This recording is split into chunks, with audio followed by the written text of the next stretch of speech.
Everyone ready? Riley? We can ask if everyone will mute their phones, please. And at this time, we'll start the Town Council February the 13th council meeting. Call this meeting to order.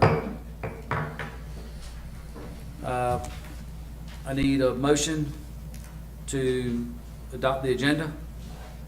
Motion? Second. Vote. Aye. Aye. All in favor? Same sign, opposed? All right. Cyclone, Yes, sir. best part of the council meeting.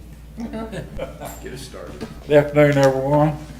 Happy pre-Valentine's Day. All you guys didn't bought your wives candy yet. The food line's open till 11 o'clock out here. So better get to hustling. Our scripture for today is from book of Zephaniah. It says, "The Lord your God is with you, the mighty warrior who saves. He will take great delight in you in his love. He will no longer rebuke you, but will rejoice over your singing." On February the 3rd, it was kind of a special day. I don't think probably nobody, very few here, if anybody would know what it was. I had remembered during, right after World War II. But this was, you may have heard the story of the four chaplains.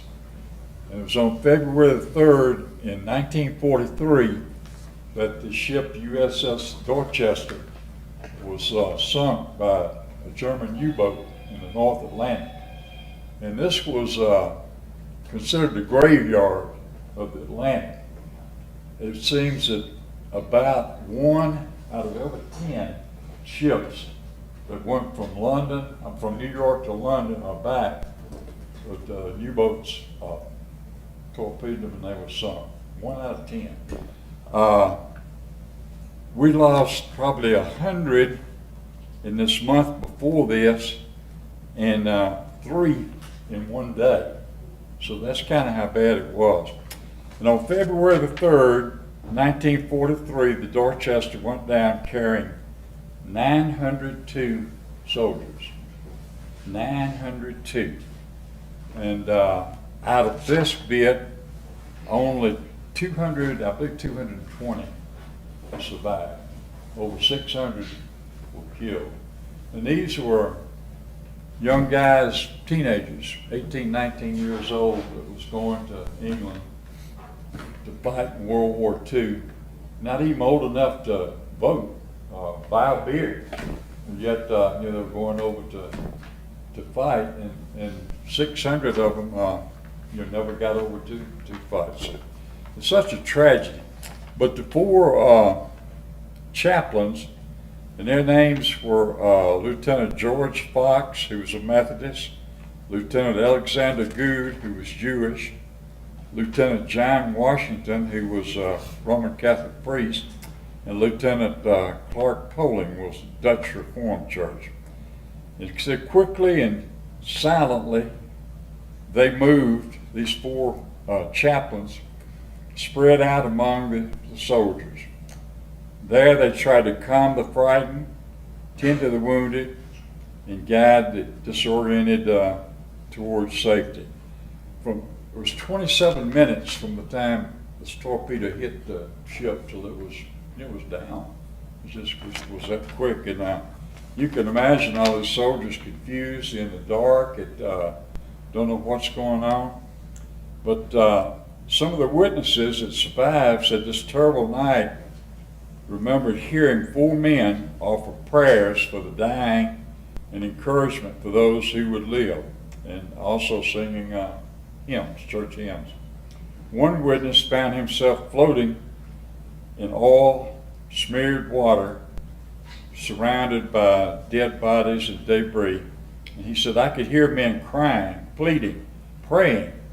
And he said, "I could also hear the 4 chaplains preaching courage, have faith." Their voices were the only thing that kept me going. By the time most of the men were topside on the deck, and the chaplains had opened up a locker and they were passing out life jackets to the men. And they didn't have enough life jackets, only about 250. So what they did then, they took the life jackets that they had on off and gave them to 4 of the young soldiers there. One of the witnesses said this was the finest thing I have ever seen or hope to see this side of heaven. Says it's just unbelievable.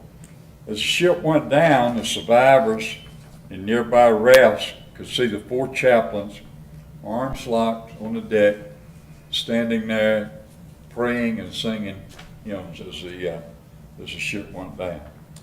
Of the 902 men aboard the Dorchester, 672 died, leaving 230 survivors. When the news reached the American shores, the nation was stunned naturally. Carl Sandburg once said, "Valor is a gift. Those having it never know for sure whether they have it until the test comes." And that night that the Dorchester went down, certain of these 4 chaplains were tested. They were awarded the Distinguished Service Cross and the Purple Heart posthumously after that. And a lot of the Congress people wanted to give them Congressional Medal of Honor, and it was some technicality that they weren't able, but they did come up with a special medal for heroism that was authorized by Congress, and it was awarded by President Eisenhower. It's supposed to be the same place as the Congressional Medal of Honor. The sad thing, a little footnote to this, it gives you a little hope for mankind. In February of 2000, a newspaper sponsored a reconciliation ceremony that was held in Washington, D.C. between the survivors of the Dorchester and the surviving members of the German U-boat, the submarine that had sunk the Dorchester. The first officer of the U-boat spoke to the group, and he had this to say to the survivors and their families. He said, "We, the sailors of U-boat 233, regret the deep sorrow and pain caused by our torpedo. Never again should there be such a murderous war. We should all live as these immortal 4 chaplains, to love where others hate." Would you bow your head, please? Lord, we thank you for men like this, heroes, people that follow you and believe in you so. And this is really a true test. The whole Bible tells us that one lay down his life for another. That's greater love that you can have. We ask, Lord, that you be with President Joe, or Governor Roy, Mayor Werner, and the whole council. And Lord, we pray that you be with law enforcement, the EMTs, and all the people that serve us. And we pray, Lord, you continue to bless the United States of America and Beach Mountain. Amen. Amen. Thank you, Second. Thank you, Warren. Time. Pledge of allegiance. Pledge of allegiance. To the flag of the United States of America and to the republic for which it stands, one nation, under God, indivisible, with liberty and justice for all.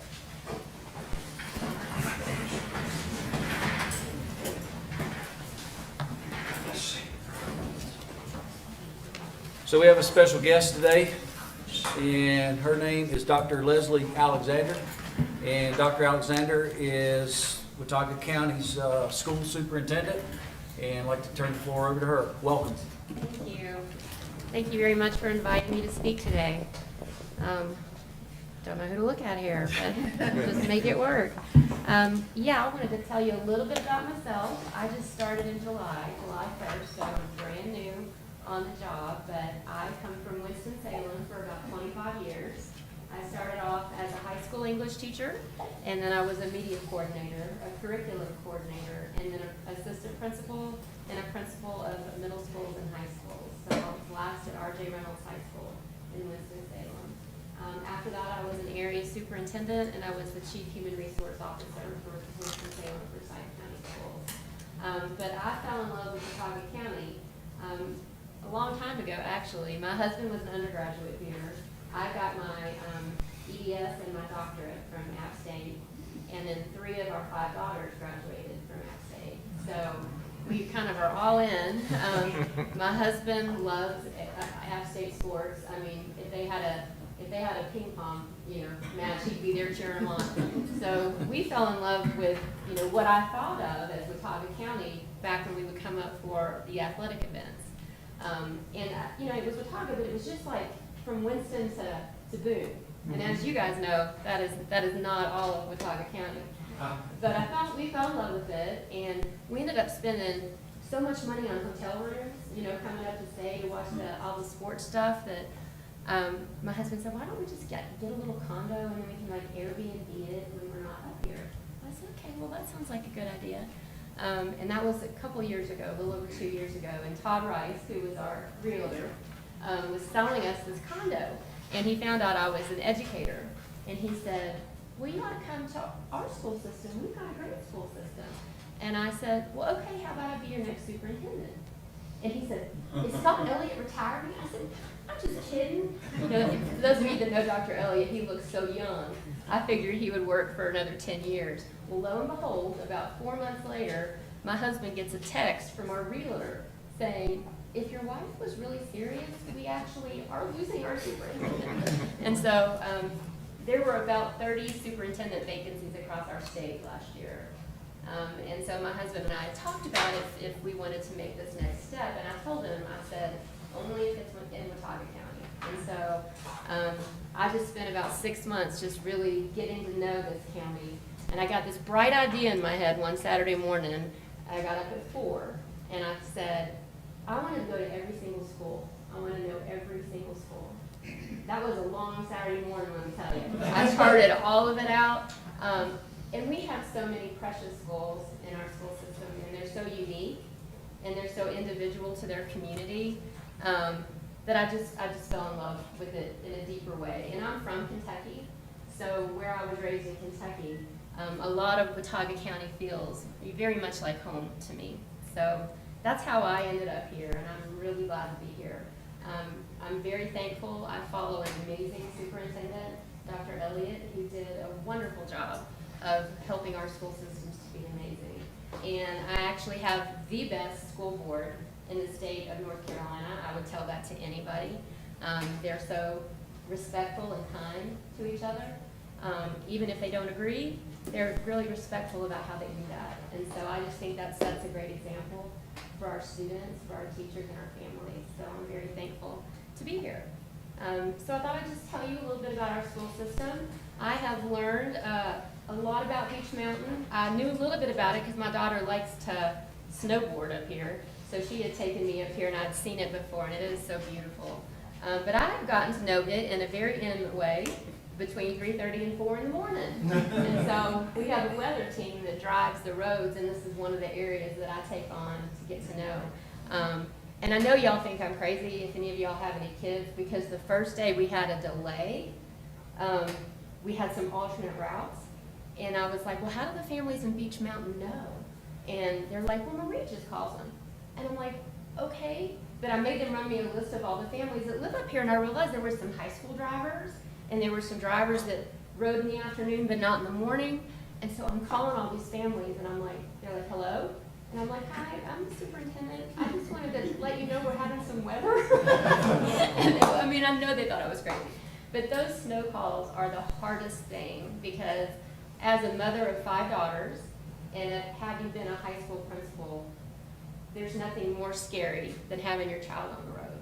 And so I have a great team that helps us to make those decisions. Can't always promise they're the right ones, but I can promise you that we're making them with all the information that we have and try to make the best ones that we can for your kiddos. So anyway, that was a little bit of a long introduction. I won't go quite that deep into all this. But I wanted to talk a little bit about how the school system really prepares students for the workforce. And I wanted to focus on these 3 areas. There's really 3 things that we really try to do to help our kiddos graduate and be ready for the workforce. So the first is their skills and competencies. We often think about test scores and reading and writing and all that good stuff, so we do that. We also have some special programs and pathways that I'd like to talk with you about. and then some important partnerships that are critical for our school success. So we'll start with skills and competencies. You guys might start hearing a little bit from the state level, and we'll talk about it too in Watauga County, about, it's called a portrait of a graduate. And so in addition to all the classes and courses that our students take, we really want to be able to graduate them with the ability to do these things. And if you think about it, if any of you guys own businesses or have hired people before, these are some things that you want your workers to be able to do. So it's important to pass math tests and reading tests, but you gotta be able to do that, and you gotta be able to do these things. Because if we hire kids that can't do these things, then they're gonna struggle. So those are some things that we really try to focus on with our kiddos. The other thing I wanted to talk about are some programs and pathways that we have going. And I don't know if anybody has heard of Gear Up. It's a grant, and it's run through App State. But this is a really important partnership because it helps our middle school students gain an awareness and be ready for undergraduate work. So they do a lot of field trips. They do a lot of work with our students to help them understand the pathway beyond high school. So we're thankful for that. And then we also have, you guys have heard of Watauga High School, and I'm not sure how many of you have heard about the Innovation Academy. So it's this little separate part of the high school, and how that works is a regular high school student can take some coursework through the community college, but they can't do that till their junior or senior year. If they enter the Innovation Academy, then they can start taking those courses in 9th grade. And so that's a great opportunity for them. And nursing, drafting, welding, and automotive are areas that they can get certificates in, and they can actually graduate ready to go into the workforce. So that's some really unique experiences for them. They can even earn an associate's transfer pathway. So that means when they graduate high school, they've already got their associates. And so they can move right into that upper level college work. That's really important for a lot of our families because that's free. So that's almost, that's like getting 2 years of college free. And so even though we don't have a ton of students that graduate with the associate's degree, we have a lot of students that graduate with multiple courses under their belt so they can move on into their college experience. All right, partnerships. Here are just a few partners that we have that interact with us a lot and help us work with our students, provide unique opportunities for our students. And we're always, looking to form more partnerships, but those are some big ones that interact with the school system quite a bit. So a little bit about us. As a school system, we're the 3rd largest employer in Watauga County. A lot of people just kind of think that schools are always going to be there. They're just, we take them for granted, right? But we are an employer, and we're the 3rd largest in the county. And so you probably hear from other employers that there's struggles that we have in our county. The rising cost of benefits for our work or for our teachers has really moved up a lot. And so when we think about our school budget, about 86% of our school budget is our personnel, and the cost for insurance and retirement continues to go up. So whatever you look at a teacher salary, you got to add about 40% onto that at what it costs the school district to fund that position. So some of our teachers are funded from the state. Those come to us on a ratio based on the number of students per teacher at each grade level.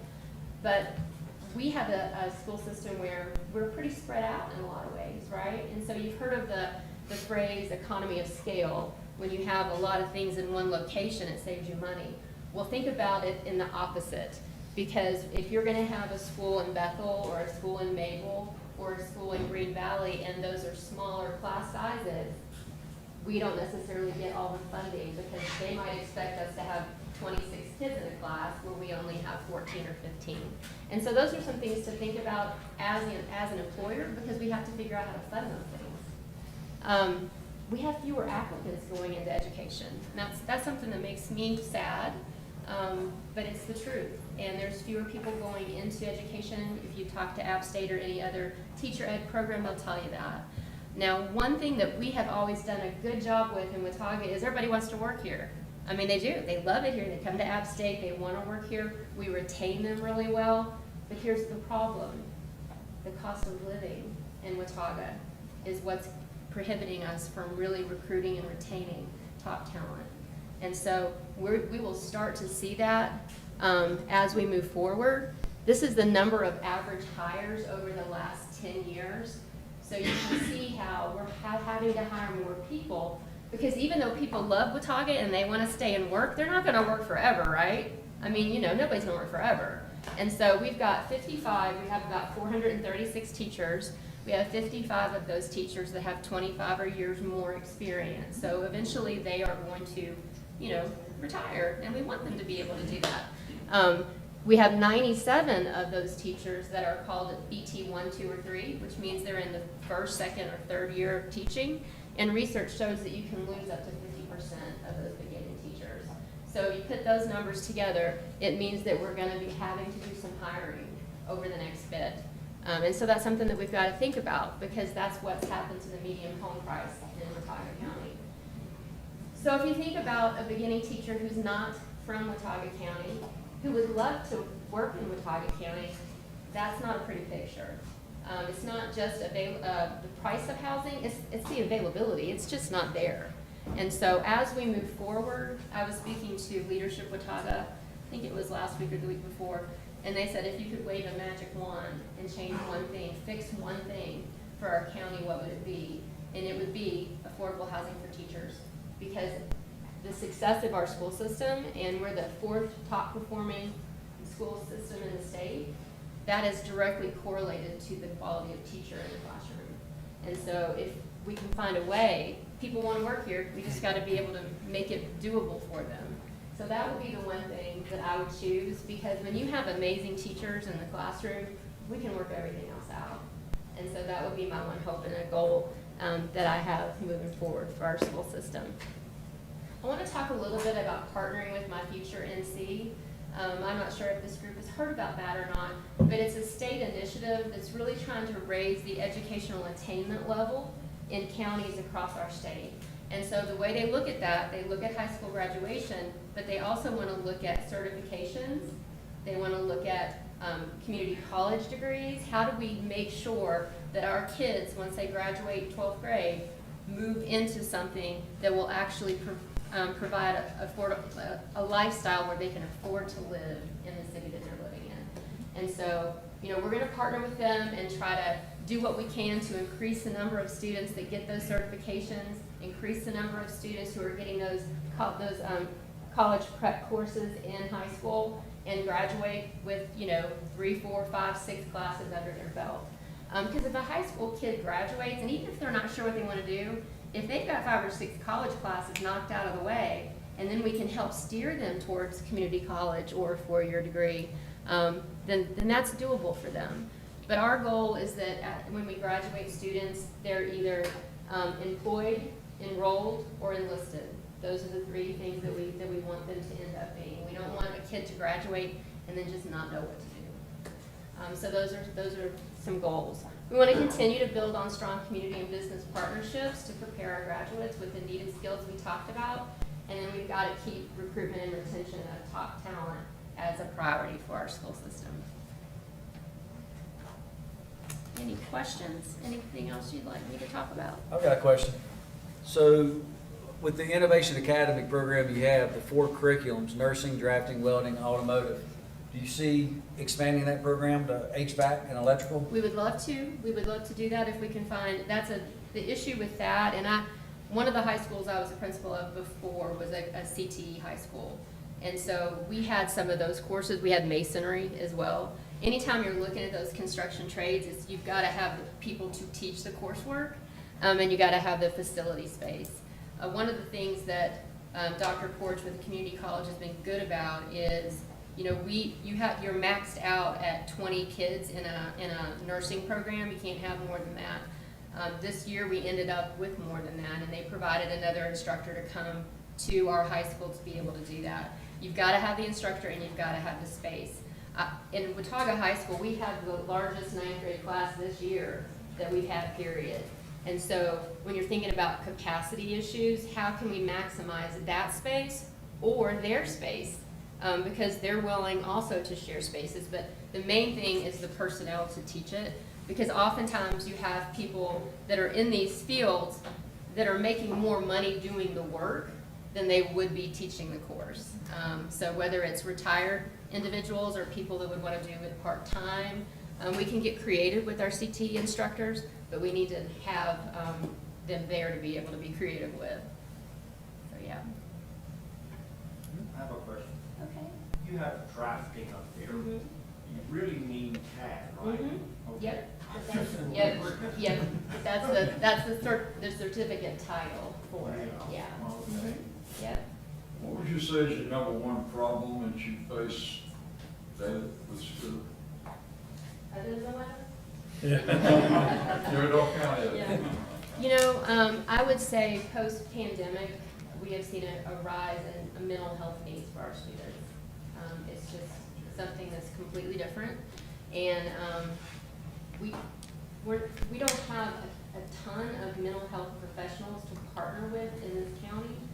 So it's about getting creative. How do we support our students when they have mental health issues? Our counselors are wonderful. We just don't have enough of them. And we also need to be able to partner with counselors that can offer more intensive needs for some of our students. I would say that is the biggest change post-pandemic that I saw in my previous county, and that I hear our people tell me is the same here. It's very different. How about social media? I know that has Can we get rid of that? I know that has caused a lot of mental. You favor that, Bob? Out the door. A lot of mental. Yeah. Yeah. You know, TikTok and Facebook It's- and all this stuff, because It's true. there's so much peer pressure on It is there. peer pressure. It can feel like bullying. It can feel like being picked on. I mean, we have 5 daughters, and they go from the age of 20 to 32. And my 32 and 31 and 28 and 27-year-old are not nearly as attached to that phone. My 20-year-old, even though she's a pretty real kid, she's not real dramatic.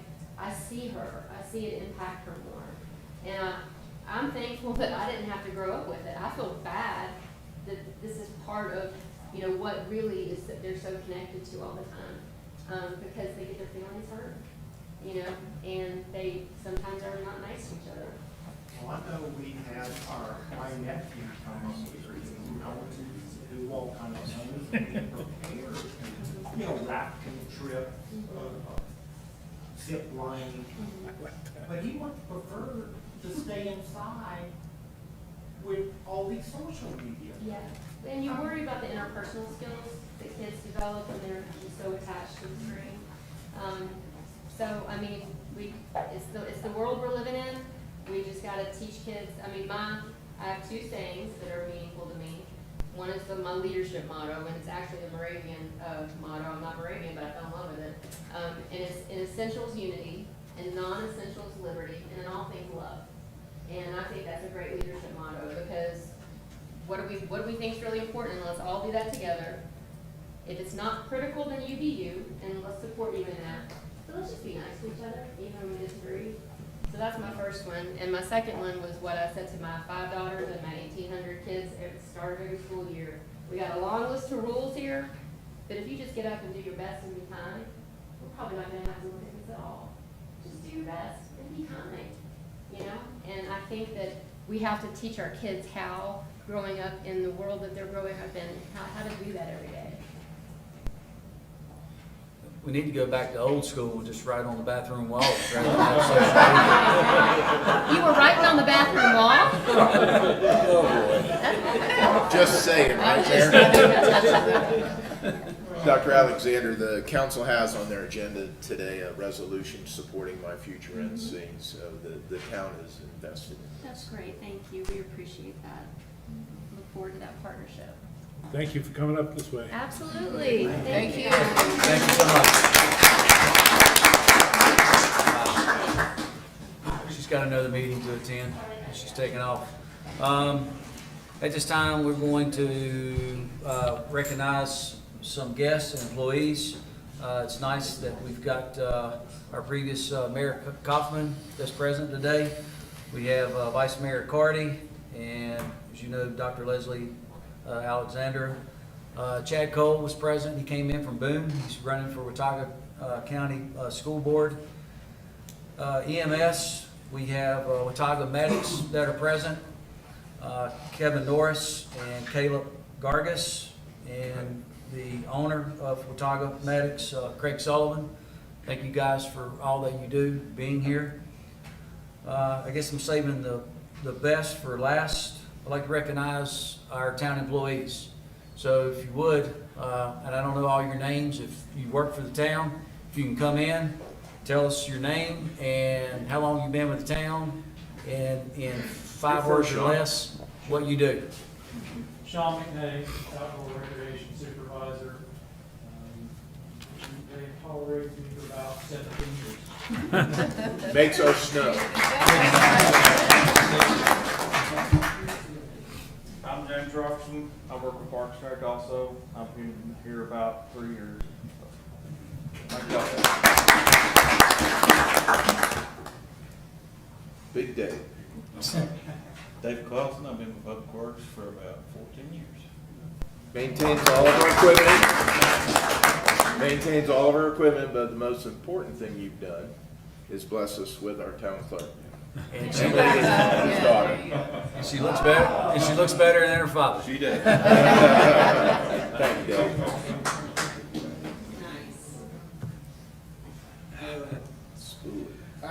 My name's Charles Rupert. I've been here just 14 years. Work on road maintenance, crew leader. Everybody calls me Spoolie. That's my nickname. So if you see me out, I may answer to that before I would Charles. But anyway, love working here. I was born and raised in the area. My grandfather worked here for the town and retired from the town. He was on the water plant. So been here forever. Hopefully here for a good long while yet. So Spoolie, what he didn't tell you is he and his crew are responsible for pushing snow, ice, melt, and they're out all night long. So is this guy. I'm David Arnett. I work for Ray Spoley. I've been here going on 5 years now. I work on road maintenance. Thank you. Wayne Bay, also work underneath Spoolie, road maintenance as well. Is that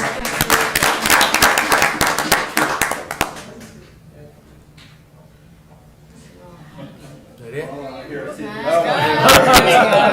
I'm Sean Royal. I'm Parks and Recreation Director. In about 2 weeks, I'll be here for 10 years. So it has gone kind of quick. I definitely appreciate the council for bringing us in, and I like to say thank you to my outdoor crew. These guys are rock stars. They're the ones making the snow, and then of course I have to push it out of the way. So, but appreciate it, everybody, and be fine. Thank you. My name's Gary Miller. I'm a police captain. I'm going on 28 years.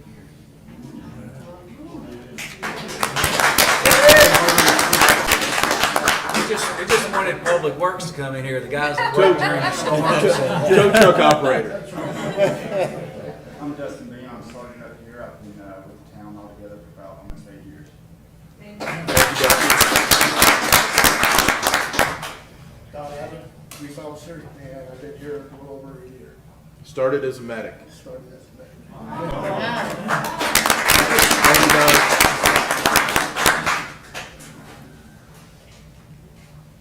We got anybody else? She ran off.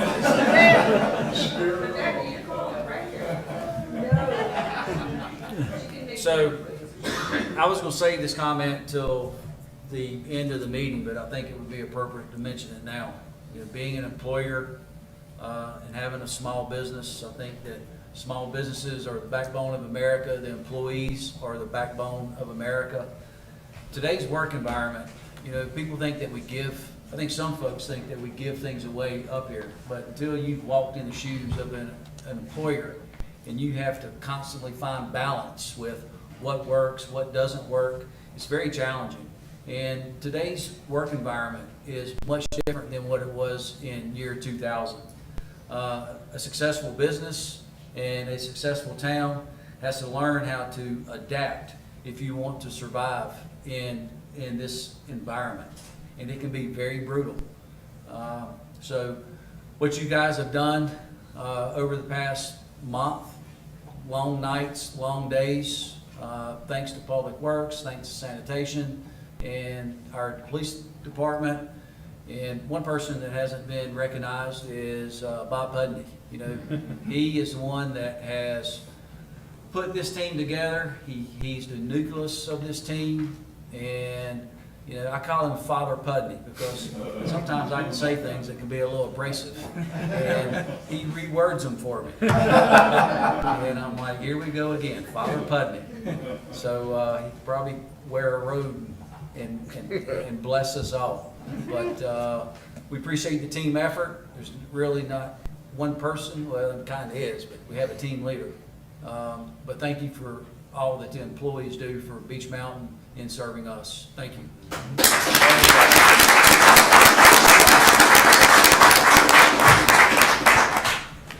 All right, moving on.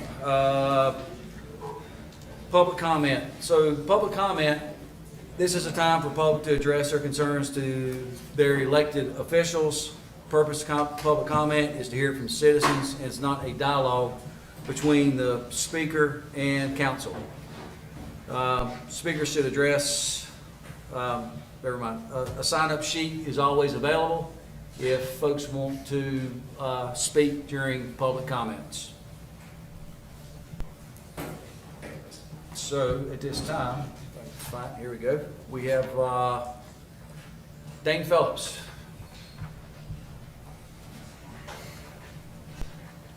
Hello. And your address, please?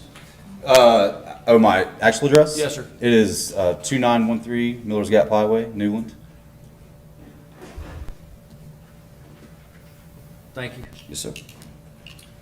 I'm really here just to introduce myself, introduce the company. We've been in operation for about 5 years now. I represent Appalachian Waste Management. We've come in here and helped Watauga, Avery, Ashe, and Mitchell counties with their sanitation needs. I like the way you put how small businesses are the backbone, and you know we have to continually adapt to situations and adapt to different things. I'm adapting because I'm standing right here in front of all these people, and it's not something easy to do.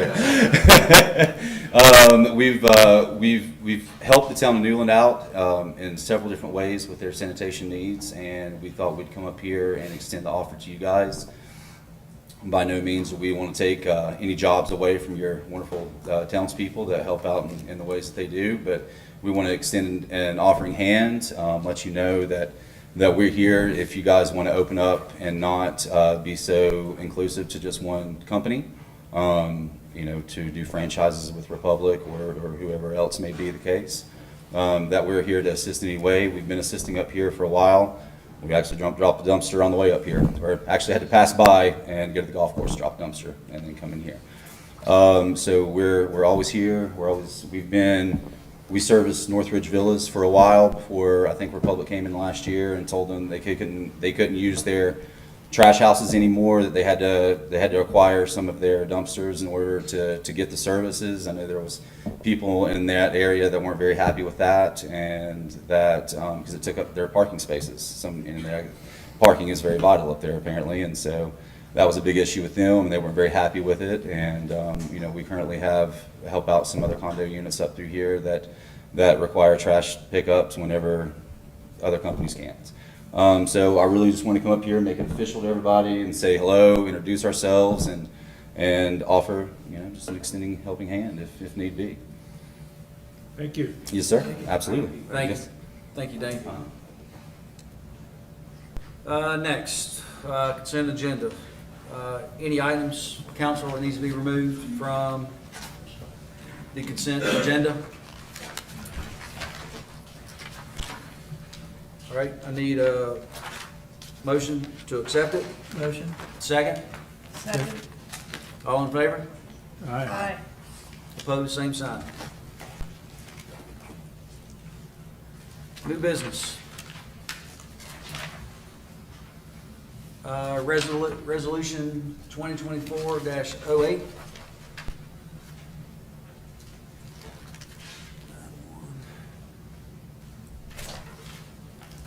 Anyone have any questions? So there's a meeting actually, and this is the North Carolina, or My Future North Carolina, and it's something that Dr. Alexander had mentioned. There's a meeting Thursday at the Broyles Center in Lenore that I'm going to attend that pertains to this, that kind of carries it the next step. So at our next council meeting, I'll give you guys some bullet points on that. So we need a motion to accept the resolution. Motion. Second.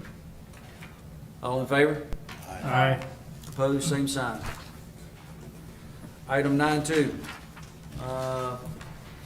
We need to appoint a chairperson and vice chair to the TDA. Need a motion for this? Motion. Need a second? Second. All in favor? Aye. And who's going to appoint the chair? Alan? Yeah, I would like to make a motion to nominate Janet Greer as the chairperson for the TDA. Okay. Second. All in favor? Discussion? Any discussion? No. All in favor? Aye. Aye. Aye. Opposed, same sign. Okay, congratulations. It's a high-paying No. job. Our condolences. That's right. Yeah, exactly. Good luck with that. And I need a motion I need a motion for a vice chair. Motion to nominate Don Dalglish as vice chair of the TDA. Second. Any discussion?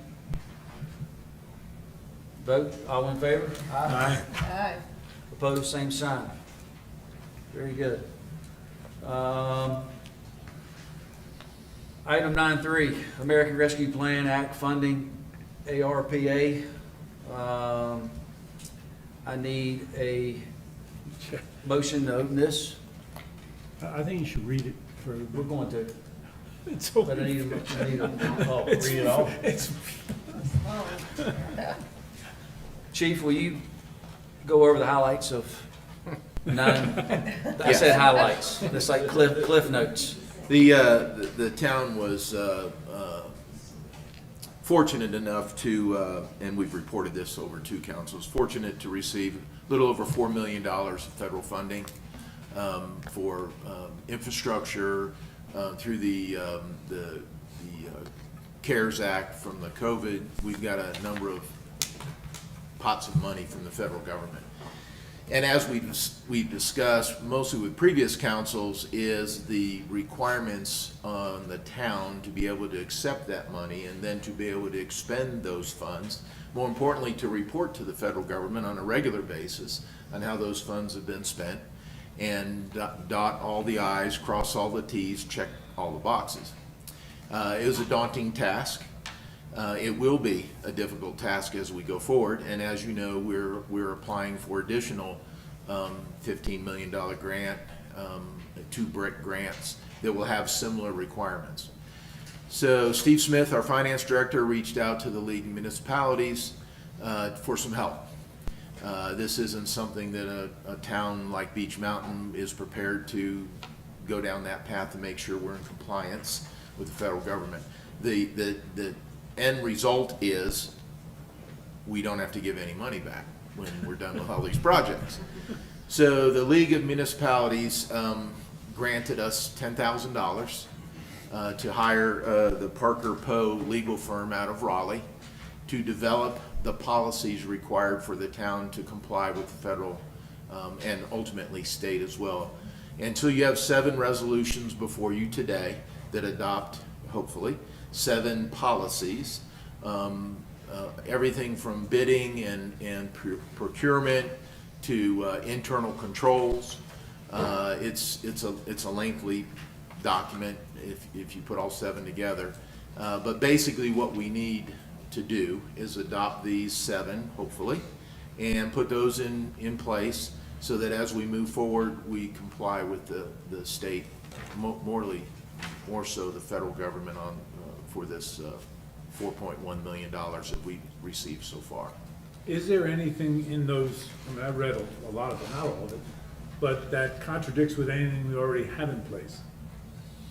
No, I did I'm not sorry. see anything. I've read them and Yeah. can probably answer that. So no, these would not conflict with our requirements. Many of them are requirements by the federal government that either restate federal or state law and simply reaffirm our pre-existing obligations. So I did not see anything in here that would conflict with either of those obligations. Did you work with Parker Poe on this by any chance, or have any input? Not with Parker Poe on this. In my continuing education through the School of Government in Chapel Hill, they essentially assigned 2, if not 3 of their professors to work on preparing ARPA plans and working with Parker Poe on this project. So it is the League of Municipalities, School of Government, Parker Poe that took the lead on this and essentially divided the towns and counties into different population sizes. And fortunately, we fell under the streamlined version, which is the 80-some pages you have in your packet, if you believe that's the streamlined version. good. But these policies are being adopted statewide by every municipality, depending upon their size and what reporting requirements are required on this. So these items are, even though they're on the screen, for those that may be listening in, compliance, allowable costs and cost principles, conflict of interest policies, eligibility use, internal controls for ARPA funding, non-discrimination, property management, and retention. Does council have any questions? Yeah, we got a $10,000 from for Parker Poe. I mean, is that what it costs, or is there more? We have no out-of-pocket costs for these policies. That covered the entire proposal. There will be out-of-pocket costs as we move forward in reporting and implementing the policies. But that $10,000 grant from the league covered the entire cost of the policies that are before you today. These ARPA funds, how are those tracked on our financials? Is that like a line item somewhere that shows them, or as we incur these funds, do we just move them into the general fund, or how does that work?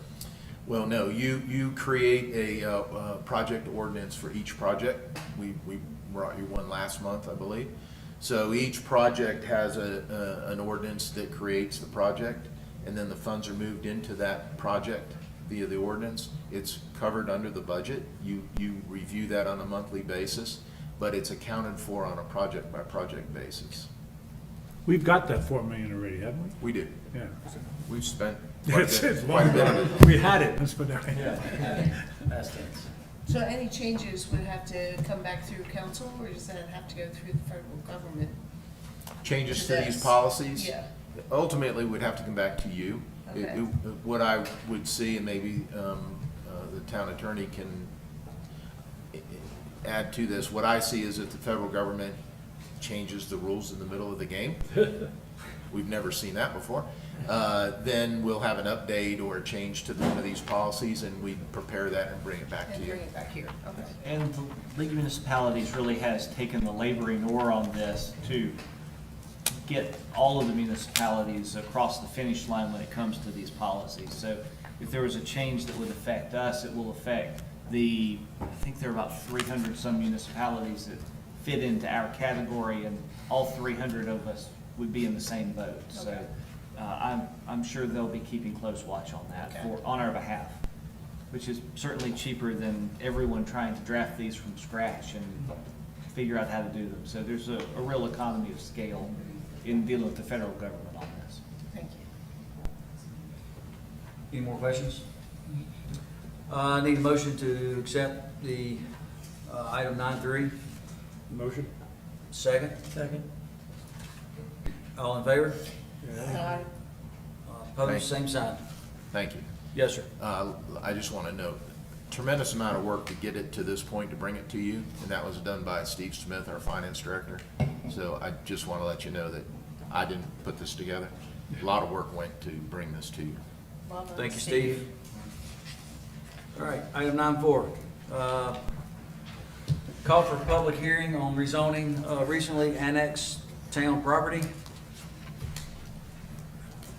Mayor, this is, we need a public hearing. The planning board, as you see in your packet, has approved and recommended approval of this rezoning. We need to call a public hearing for March 12th, 2024, to move forward the rezoning request. Okay, so need a motion for this? Motion. Second? Second. Vote? All in favor? Aye. Opposed, same sign.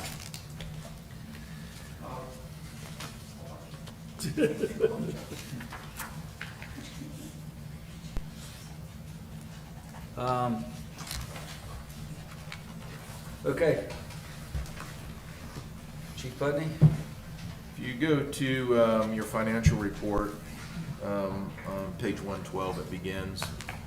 You'll see that we're at, this is through December 31st, with the 50% benchmark. You'll see that we're within, we exceed our revenues for the month, for the period. That's notable because of taxes coming in during that period of time. The expenditures are at 50.39. If you look at the water and sewer on page 113, we're at 45% expenditures, about a little 4.5% below the benchmark, and our sanitation fund is at 48.25. On page 115, you've got your fund balance in all three, for your general fund, water and sewer, and sanitation, all look very well. So that'll move on to the town manager's report, and I've got,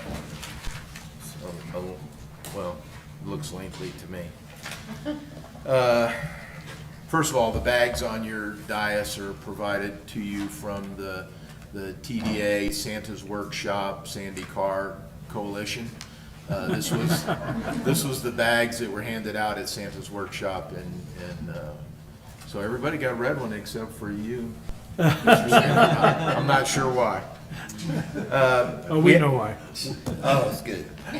Since we met last, we've had some substantial weather events and substantial traffic issues and a number of problems that the town has been dealing with. So I wanted to bring you up to speed on what the response has been, and more importantly, what the changes in policy are going forward. The holiday weekend for Martin Luther King was on 115, and quite frankly, it was a disaster. We had extremely heavy visitor traffic with the resort was overflowing.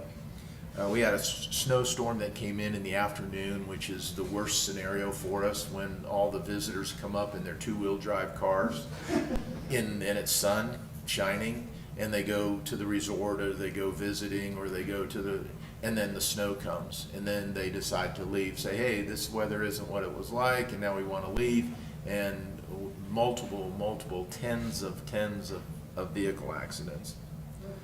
The parkway was blocked in all directions, all the way to Time Capsule. Sugar Mountain had the exact same scenario as we did. Just as a note, we had a patient in the back of our ambulance for 4 hours to get from where we picked them up to the emergency room. That can't be. Obviously, of all the inconvenience of traffic jams, I can't have a patient be in the back of the ambulance for 4 hours. We had to open the shelter at Buckeye to put people. We had so many vehicles abandoned, damaged, in the ditch. We had 40 people and a dog that we had to move to shelter because it was dark, it was snowing, and there was no movement of vehicles. We had people standing around, where do I go? So we opened. Sandy Carr, Kevin Carr, Calvin Cole from the fire department, we opened the shelter at Buckeye, and we housed 40 people and the dog overnight. And the resort opened up their lodge and actually housed over 20 people.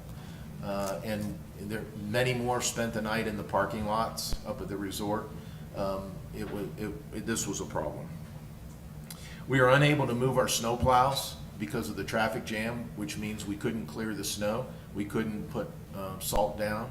We couldn't get our tow trucks in and out, and it took many, many hours to clear the road. And the gentleman that you saw tonight spent almost all night, police, fire, our medical folks, our public works, just clearing the road so that we could get traffic moving. So in the morning, it was on the 16th, I called everybody to my office. We invited the resort to attend, and we invited Department of Transportation to attend, and they did respond. And we had a after action report meeting, and let's figure out what happened, and we had another weekend coming up and what changes needed to be made. So we made some policy changes on the 16th, one to monitor the parkway for traffic real time. It was obvious that we needed to react before the traffic jam occurred. Once the traffic jam occurs, we can't move either. And so we can't get police down there, we can't get fire and ambulances, we can't get snow plows. So we needed a way to monitor the parkway before it becomes impassable. I ordered that we would close the resort from all vehicles exiting the resort as soon as we determined that the parkway was becoming a problem, before it became a problem. And the police would monitor that spot, and I call it throttle, but release just enough cars with four-wheel drive and chains that we could safely get off the mountain. We had to relocate fire trucks from fire station number 1, because when the resort is closed and the traffic backs up, everybody at the resort wants to leave, and they don't care about drive aisles or no parking signs or anything like that. So it trapped 75% of our fire apparatus, where I couldn't get the volunteers to the station, and if we did, we couldn't get the trucks out. So the plan is to move the trucks to Station 2 and relocate my entire operation down to another fire station.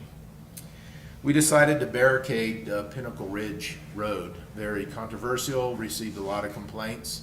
Never been done in 20 years is what someone told me. But what happened that night was, as soon as the parkway got backed up, everyone leaving got on their phone and pulled up Google Maps, and it said turn left, go down Pinnacle Ridge, you can get to 321, get to Boone, and ultimately to Charlotte. Well, everybody, Public Works calls the bottom of Pinnacle Hill Death Hill for a reason. So we don't salt or plow downhill, we have to come around and do it uphill. Well, all these vehicles who made their left-hand turn and went down Pinnacle, we had 20 vehicle crash.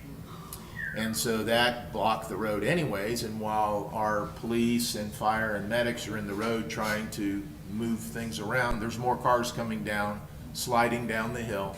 Very dangerous situation. So I ordered that we block the road. We put one of our message boards at Pine Ridge and the Parkway with an arrow. Turn this way to 321 and send them down Pine Ridge as opposed to Pinnacle, to try and get the people off the mountain that way.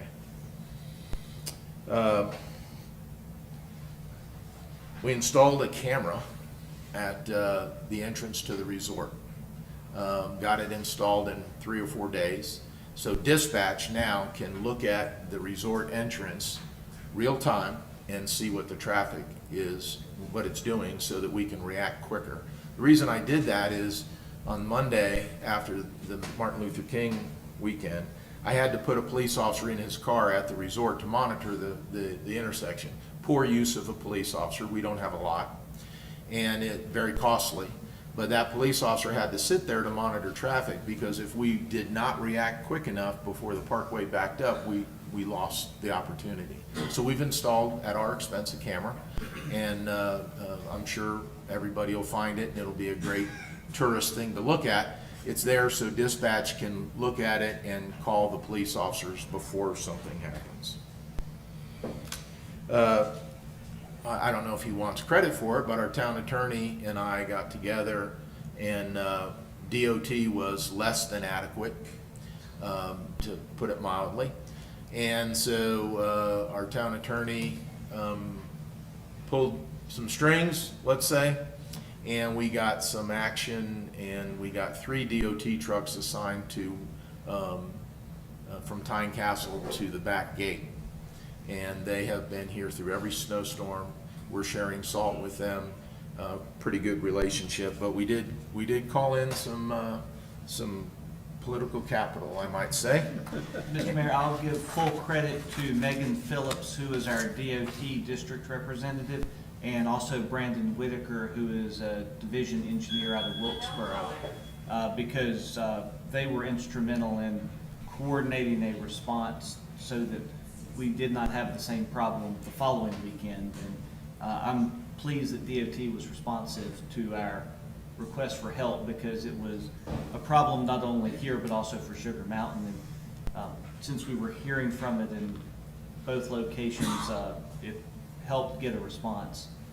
I'll also point out the economic impact report that the Resorts Commission that shows the economic impact they have for Western North Carolina was certainly helpful in convincing the powers that be that this is an important economic engine for the community.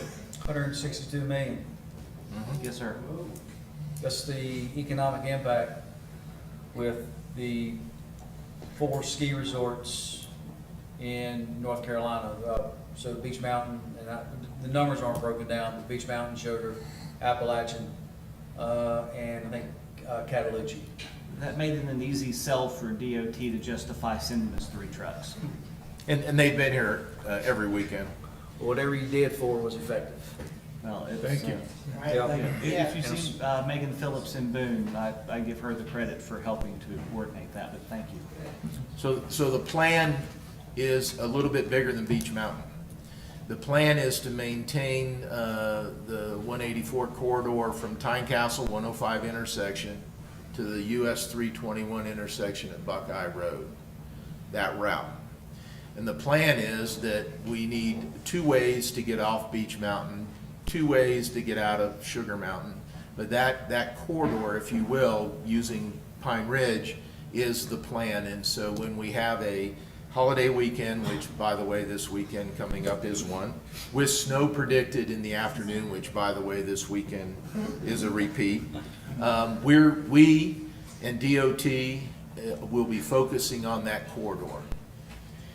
We will be monitoring the traffic, we will be monitoring the resort, and we will have our signage in place. But that corridor is what's been designed to be maintained, and we've actually tried the plan and it worked. So we want to maintain traffic flow in 2 directions off the mountain. Quick question. I noticed the second snowstorm, the police were directing traffic off of Beach Mountain Parkway, moving them to the side to get the snow plows through. Is that part of this whole plan that you set up? or- Yeah, I'm gonna get to the zero Oh, sorry. tolerance part. Because that's the important part, is the zero I want tolerance. to go back to Ms. Phillips. Would you send me her email address, please? Yep. Yes, sir, I'll get that to you. Thank you. So we're also bringing in additional support personnel in dispatch. We're using administration folks from Town Hall. Steve Smith is organizing that for me. And we'll be providing clerical support, telephone answering support, logistics support, so that we can make it work better for us in the town. Public Works goes to a 12-on shift. They're gonna work 12 hours, then change shifts and work 12 hours. So we'll be working 24 hours with salt and plows. And we're gonna continue to monitor the plan. We fully implemented the plan on the 26th with very good results. Hopefully everybody enjoyed that. Until the 3rd of February, where we had a very sunny day, no storm, beautiful day, a lot of snow, and for whatever reason, we got inundated. A lot of people came up because it was a nice day and they wanted to see snow, and they came up from Charlotte. I met some people. Elderberry Ridge Road was impassable. Over 50 vehicles were illegally parked, exceeded our towing capacity. Chief Barnett has contracted with additional tow trucks who came up and will stage at Public Works. And I've issued a zero tolerance policy. No longer are we going to try and find the owner, or are we going to do anything if you illegally park your car and it's impeding traffic on a public roadway, we're going to tow it. If it's in the way of a snowplow, and I know the town attorney encouraged me not to do this, but he did approve it. If you're in the way of a snowplow, Public Works has been authorized to move the vehicle so that they can make the roadway safe. So we have a zero tolerance now of illegal parking, and it's going to affect people. I've already gotten calls. We towed this weekend, and I've gotten local people who were impacted, but we can't afford to allow vehicles to illegally park. And what we found was like a herd mentality. One car parks on the side of the road, soon 3 more, and then 10, and we had 50 on Elderberry Ridge Road. If you've been that way, I had to install no parking signs on both sides of the road. It looks terrible. It doesn't meet with the Beach Mountain decor. I'll take them out as soon as we get through the winter season. We just don't have enough resources. We don't have enough pavement. We don't have enough police officers, public works, police, or fire, and medics to handle the crowds. So this is the plan we put together. I wanted to let you know what we've done, what the change in policy is, and we'll monitor that this weekend and make any adjustments that need to be made. I'd like to add something to what you're doing. You know, what Chief Bundy's doing isn't being decided by council, which I'm sure, I mean, we've had our hands in it a little bit, but he's driving this. And as long as I've been on council, and as long as I've been coming to Beach Mountain, there's never been a plan of attack. There's never been any kind of plan at all. You just deal with it. Well, it's a resort town. But I think that this is indicative to why the town manager, when hopefully Bob will never retire. Next week. If we keep these projects moving forward, if we just keep adding projects, then he'll continue to stay. But that's why I think it's imperative that the town manager lives on Beach Mountain. Because again, I go back to, in the past, in the history of Beach Mountain, there's never been a plan. And if there has been, you know, someone correct me if I'm wrong. But he sees it, he addresses it, and if it doesn't work, he'll change it, he'll massage it until, you know, we finally find some balance on how to address these issues. So, you know, food for thought whenever he does decide to retire. This is the reason that our town manager needs to live on Beach Mountain. Bob, one other question. You said that DOT, the resort, and the town were in this meeting. Where's the resort's hand in all this? How did they respond, and where's their actions or inactions? The resort was unable to attend. They weren't in the meeting. Okay, never mind then. So what I really wanted to just update you, let you know that I know you received a lot of calls and complaints, as I did, from our residents. I wanted to let you know that what we're doing. More importantly, when you get calls about cars I'm towing, just send them to me. It's not your fault. It's mine. And we'll move on from there. Where are you towing them to? We are required to have a secured compound, which is locked in under camera and police control. And I'm not going to tell you where it's at. So I don't want people going there to trying to get snatch their car back. So what we do, we're really very accommodating town. We tow your car, and then when you come in and pay, we give you transportation to go get your car. So not many places do that, but we do. And during that short ride, we educate you. It's very powerful. All right, I'd like to go through project updates. Ski Loft project is progressing. The materials are staged and the work is planned to begin at 8 o'clock on the 1st of April. The staging area over here, which we secured for that purpose, has got containers, pipe, fire hydrants. All the materials are being pre-staged so that we can hit the ground running, and we intend to on April 1st. The 2023 utility project will begin this spring. Construction scheduling we'll determine where we are and where we're going to start. We have a meeting with the contractor in a few weeks. We'll put that schedule on the website. What's different about this piece of the project than Ski Loft is it's various neighborhoods around the mountain. So until we meet with the contractor, we won't know what neighborhood he plans to start in, or more importantly, start in multiple neighborhoods. Greenbrier Road is a major project. It's a mess right now. We've got a major water leak that we can't seem to finding a lot of little ones on Greenbrier, and we keep digging it up, fixing a little leak and moving on. So Daniel Davis, our utility director, is going to help prioritize those areas that this contractor starts in. Lake Coffee, as I reported last month, all the geotechnical work is completed. Obviously, we found out that there was a lot of rock. The design is almost finalized, and a better cost estimate is being produced. Daniel talked to our engineer Thursday of last week. We should have some good numbers and some good design here in about 30 days.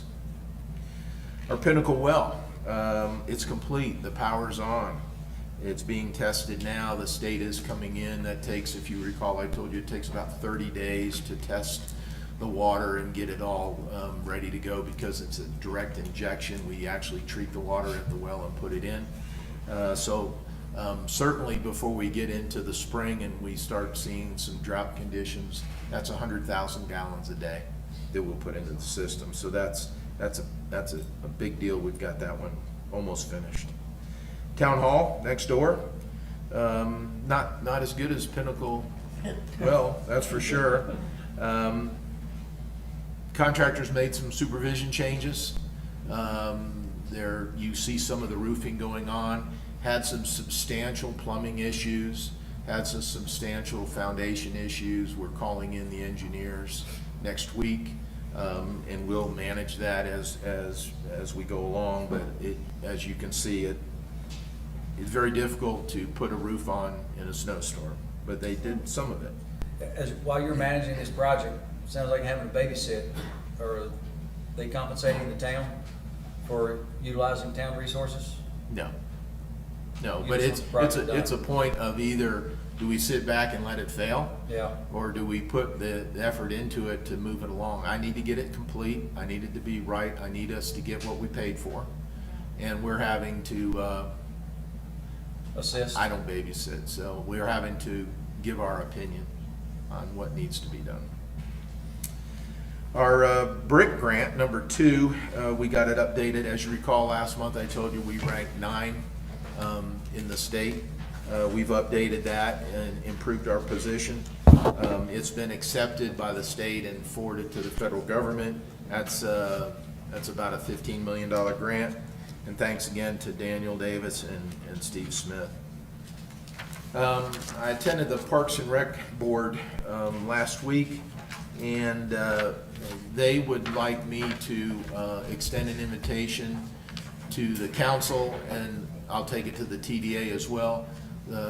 They would like to take a joint tour of council, TDA, and Parks and Rec, of all the Parks and Rec facilities in the town, and you're gonna get a sales job on what they would like to see.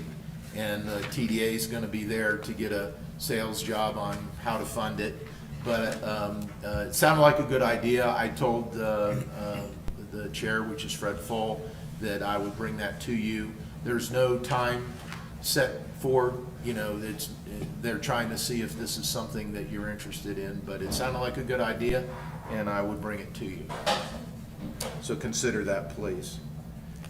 We're working on the 24-25 budget per council directions from the retreat. I want to remind you, we've got a meeting on the 28th at 2 o'clock to go over the financial model. I'll have 28th of March.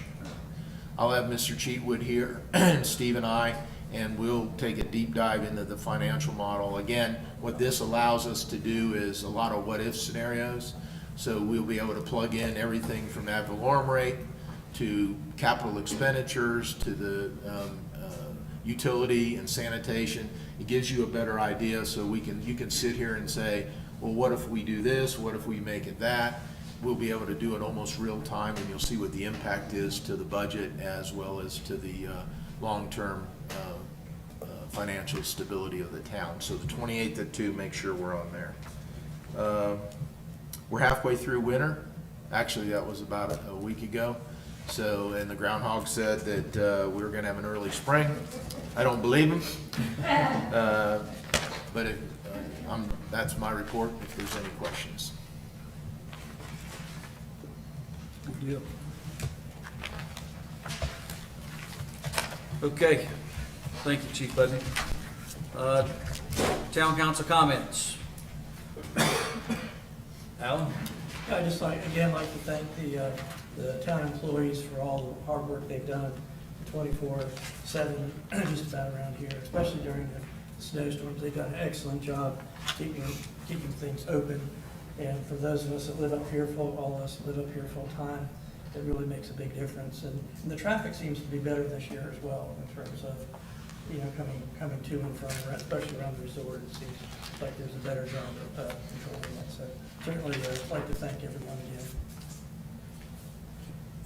Yeah, I think I brought it up in a previous meeting about the plan for avoiding an MLK Day like we had, and I'm extremely excited of the actions that's been taken and what you've achieved. I think it's a good plan from the briefness we've got, but that's what needs to be done, and I commend the chief and again for getting the right people in the right place at the right time. It's a super achievement, and now we have something to go by, which is what we didn't have. So that's fantastic. Other than that, I think that the town is in good shape. I mean, we got things we got to take care of, coming up, but the town's in good shape, and I'm glad to see a lot of people came out today to hear us or whatever. Deal with it, but thank you for all coming, and on bigger and better things. Snapper? Thank you, sir. Yes, thank you to the town employees for all your hard work when it comes to managing the crowds that come to the resort. Not only do they come to the resort, they also just come up to Beach Mountain to see Beach Mountain.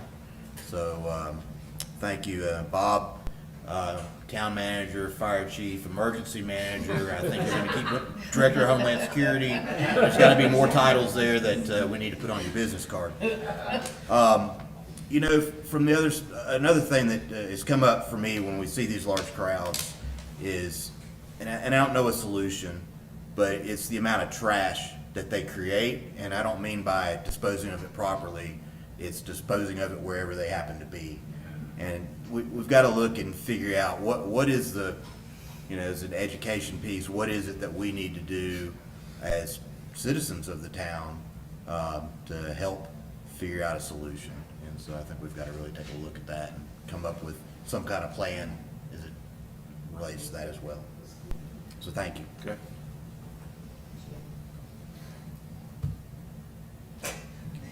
So, one quick question, is there any way to determine on the gravel roads which ones have been salted?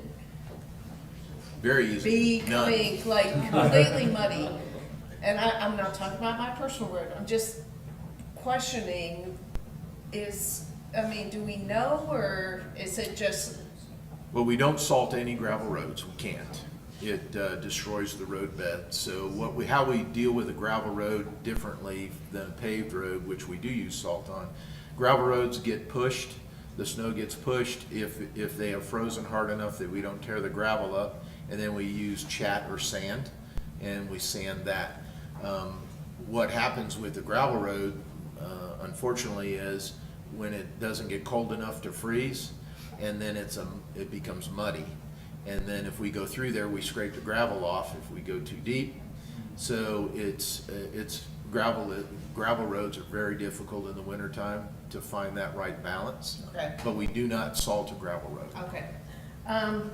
My other comment was congratulations to the TDA appointments. I think we've got a great board, and I think they're gonna do great things. And I really like the change to the agenda. Well done on adding in explanations on public comment and consent agenda. That's it for me. All right. I made a visit to another ski resort in a northern state, and last week, I didn't get to ski. It was a ski trip, dislocated my shoulder before I went out there at this ski resort. Skiing. But they made Beach Mountain look good. We got stuck in traffic. It was horrendous. So we went probably 8-9 miles, took about an hour, 20 minutes. They had cars parked on the side of the road. When the plows came by, they just buried the cars. So they weren't going anywhere. A few cars were getting towed, some cars were getting ticketed, but it was a mess. And then the cars were going to the ski resort, waiting in line for an hour, 20 minutes just to get turned around to go back down the mountain. So they made Beach Mountain look good. I was impressed. I've been privy to what Chief Putney's done here in the past couple weeks to try to reduce the amount of tension and the traffic jam. So appreciate all your efforts on that. Another thing that I like to see us work on is having RV parking at Shane Park. Nothing too excessive, but Chief, I know you and I have been working on this for a couple of years, and I think this is a project that most, if not all, council is willing to pursue. We are becoming more of a true outdoor destination, and we get a lot of calls at the resort. May we park at the resort? Is there a place to park on Beach Mountain? Like I said, I don't want this to be an RV park, but if we had, I think there's enough room for maybe half a dozen spots at Shane Park, and if we could accommodate some RV parking, I'd like to pursue that. We have strong leadership with our town manager, and I think we have very good, strong, balanced council. And I think we all have our strengths, and we bring a lot to the table. Yeah, I think that for the next few years, we will be able to get a lot accomplished. We may not agree on everything. The town may not agree with what we're doing, but I wholeheartedly think that we have the town's best interests at our heart. Again, town employees, can't thank these guys enough for all that they do. They're probably eager for when that groundhog came out, that we may have a short winter, but hats off to all the town employees and all that the police department has to put up as well. We have more people here today than what we normally do, and I hope I'm not opening myself up when I say this, and we'll shut it down if it gets excessive. But does anyone have any comments that they would very quickly like to make? I think all of us echo your statements on thank you to all the employees. Thank you to town staff. It's always a challenge living up here in the winter. It's a good day for skiing, so we're getting through it, and it's better than it has been in past years, even with a snowy day. Right. Do we enforce, I know we have a big sign when you start coming up Beach Mountain that says chains, snow tires, whatever. And yet we have hundreds of people come up with little two-wheel drive vehicles. Is there any kind of enforcement for that kind of stuff? We need to address that. For? Sir. Yes, sir. So, Because, I mean, that's caused, what you said, about 50% of the problem. yes, our corporate limits they stop at the top of the mountain at the White Wolf Lodge here. So the Beach Mountain Parkway in the steep areas is not within the corporate limits of the town. Also, 184, which is the Beach Mountain Parkway, is a state road, so it's really under the DOT and the Highway Patrol's jurisdiction. We have a gentleman's agreement with DOT relating to our sign because we monitor the weather to have that sign for enforcement. But since that's outside the corporate limits of the town, the primary jurisdiction responsibility for that falls to other agencies to enforce that. So Why that, don't we just move the sign right across the street from White Farm? Oh, because then it's too late. at that point, it's too late, because they're already up here. They already tried to climb the mountain. Well, I Yes. know, well, but at least we could get some money from it. Question about the resort, is there any federal, state, or county Beach Mountain Fire Department ordinances about capacity? No. Yes, ma'am. The problem with the parking on the weekends, when it says parking lots full, is there anybody directing these people to say you can't go to the resort and park? Kind of. Well, there's overflow parking that the resort turns, they call us, we turn the sign on. They put an employee there to direct people for overflow parking. There's no legal way to stop people from driving by. It's getting better. The problem is, and I'm speaking firsthand, is that when you tell folks that the parking lot's full, they'll curse you, they'll give you the finger, and they keep going. And there's not a whole lot you can do about They it. tell you all kinds of stories to get around it. So it's hard to control. It's very challenging to control that. When you try to go to the Beach Mountain Club, because we belong to the club, and you try to get up there and there's 10 million cars that think they're gonna go park at the resort, and they're not.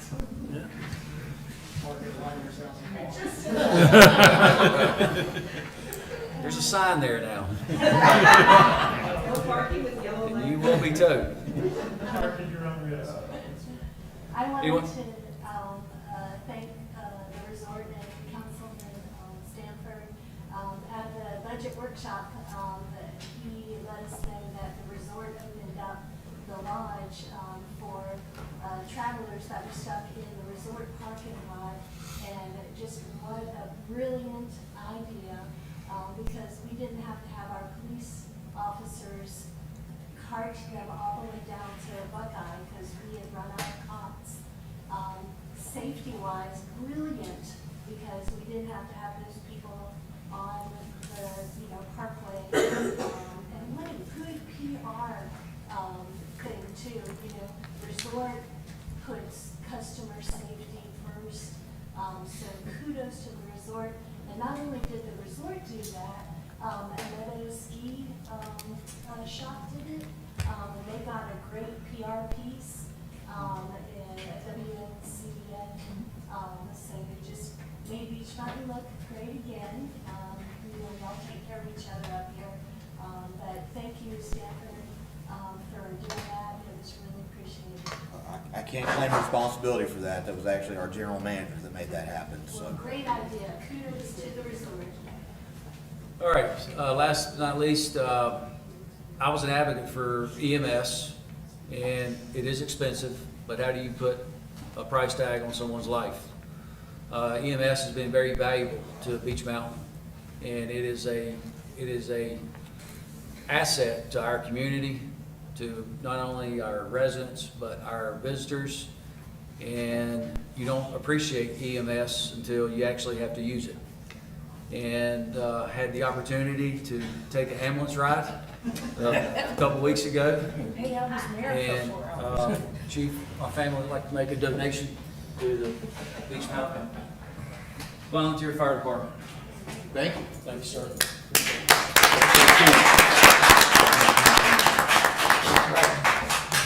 No further questions, comments, meeting's adjourned. Thank you.